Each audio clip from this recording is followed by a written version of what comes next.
Paris, London, Moscow. Reuters. North Korea shipped coal to Russia last year, which was then delivered to South Korea and Japan in a likely violation of UN sanctions, 3 Western European intelligence sources said.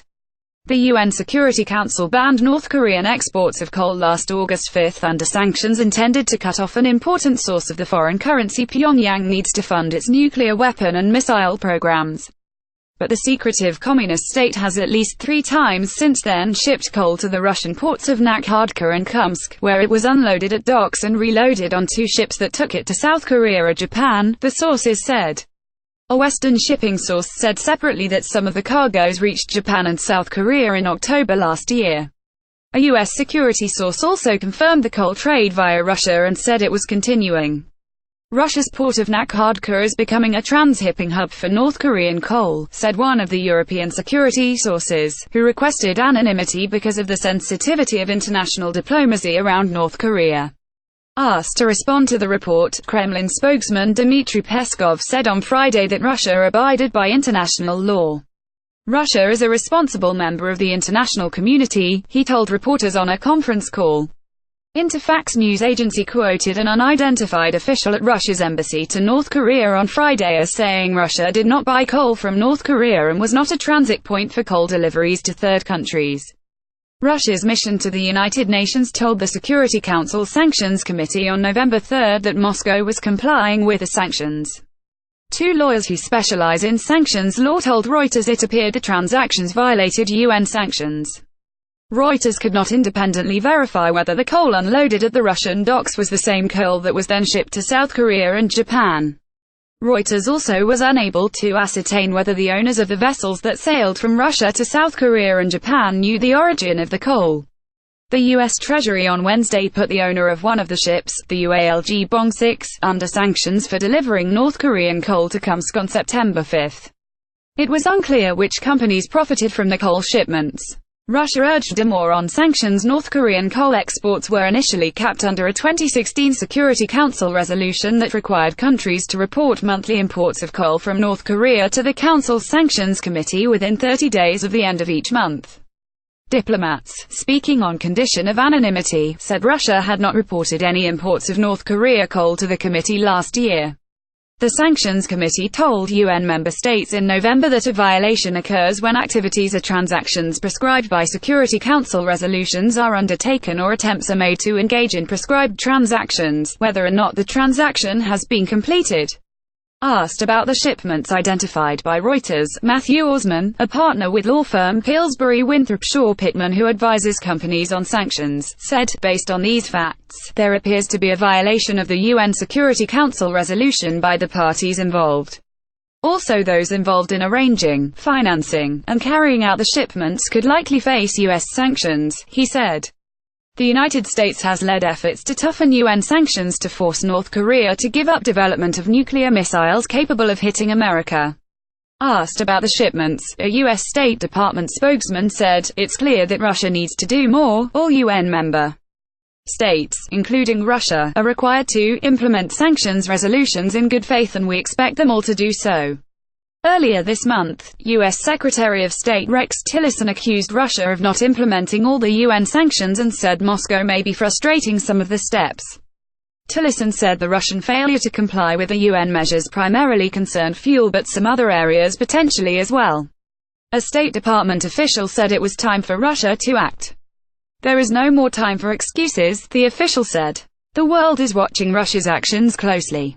Russia says it wants better relations with the United States, so Moscow should prove that by cooperating with us, not working against us, on this urgent threat to all nations."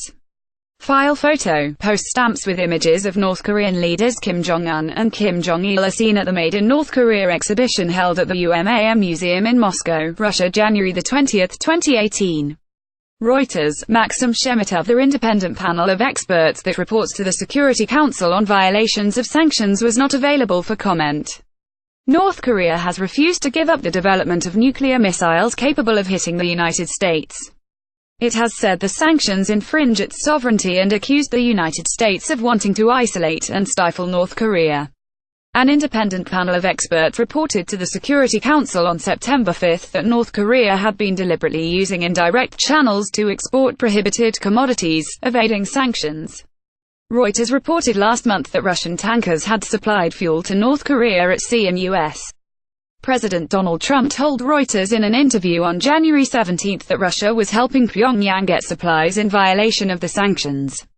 The U.S. Treasury on Wednesday imposed sanctions on 9 entities, 16 people and 6 North Korean ships it accused of helping the weapons programs.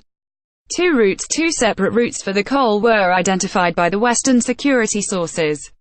The first used vessels from North Korea via Nakhodka, about 85 kilometers 53 miles east of the Russian city of Vladivostok. One vessel that used this route was the Palau-flagged Jianfu, which Russian port control documents show delivered 17,415 tons of coal after sailing from Nampo in North Korea on August 3 and docking at berth number 4 run by LLC Port Livadia in Nakhodka. It left the port on August 18. The vessel had turned off its tracking transmitter from July 24 to August 2, when it was in open seas, according to publicly available ship tracking data. Under maritime conventions, this is acceptable practice at the discretion of the ship's captain, but means the vessel could not be tracked publicly. Another ship arrived at the same berth, number 4, on August 16, loaded 20,500 tons of coal and headed to the South Korean port of Ulsan in August 24, according to Russian port control documents. Reuters was unable to reach the operator of the Jianfu, which was listed in shipping directories as the China-based Sunrise Ship Management. The Nakhodka-based transport agent of the Jianfu did not respond to written and telephone requests for comment. LLC Port Livadia did not respond to a written request for comment. The second route took coal via Kholmsk on the Russian Pacific island of Sakhalin, north of Japan. At least 2 North Korean vessels unloaded coal at a dock in Kholmsk port in August and September after arriving from the ports of Wonsan and Tian in North Korea. Russian port control data and ship tracking data showed. The Rungra-2 docked in Kholmsk 3 times between August 1 and September 12, unloading a total of 15,542 tons of coal, while the Uljibong-6 unloaded a total of 10,068 tons of coal on 2 separate port calls, on August 3 and between September 1 and September 8, according to the official Russian information system for state port control. The coal did not pass Russian customs because of the UN sanctions taking effect, but was then loaded at the same dock onto Chinese-operated vessels. Those vessels stated their destination in Russian port control documents as North Korea, according to a source in Sakhalin Port Administration who spoke on condition of anonymity. Reuters has seen the port control documents which state the destination of the coal as North Korea. But the vessels that loaded the North Korean coal sailed instead for the ports of Pohang and Incheon in South Korea, ship tracking data showed. In Beijing on Friday, Foreign Ministry spokeswoman Hua Chunying told reporters she did not know anything about the situation, but China was clear in its hope that the UN resolutions are followed fully. China will not allow any Chinese company or individual to do anything that goes against the resolutions, and if there is cast iron proof this is happening, China will handle it seriously and in accordance with the law, she added.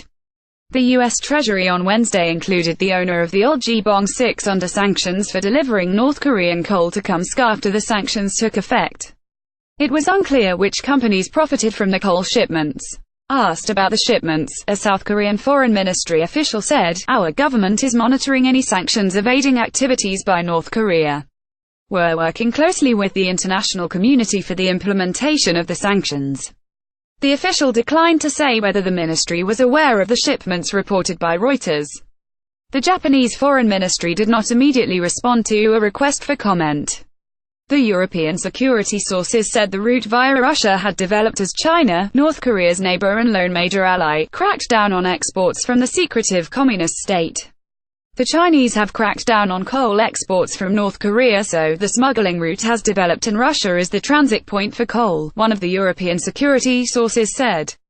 Writing by Guy Falconbridge and Jonathan Saul. Additional reporting by Michelle Nichols in New York, Oksana Kobzeva and Gleb Stolyarov in Moscow, Haiyan Haitian in Seoul, William James in London, Mu Zhu, Ben Blanchard and Josephine Mason in Beijing, Aaron Sheldrick and Linda Sieg in Tokyo, and David Brunstrom, Mark Hosenball and Matt Spetalnik in Washington. Editing by Timothy Heritage, Clarence Fernandez, Sonia Heppenstall and Lisa Schumacher. Standards.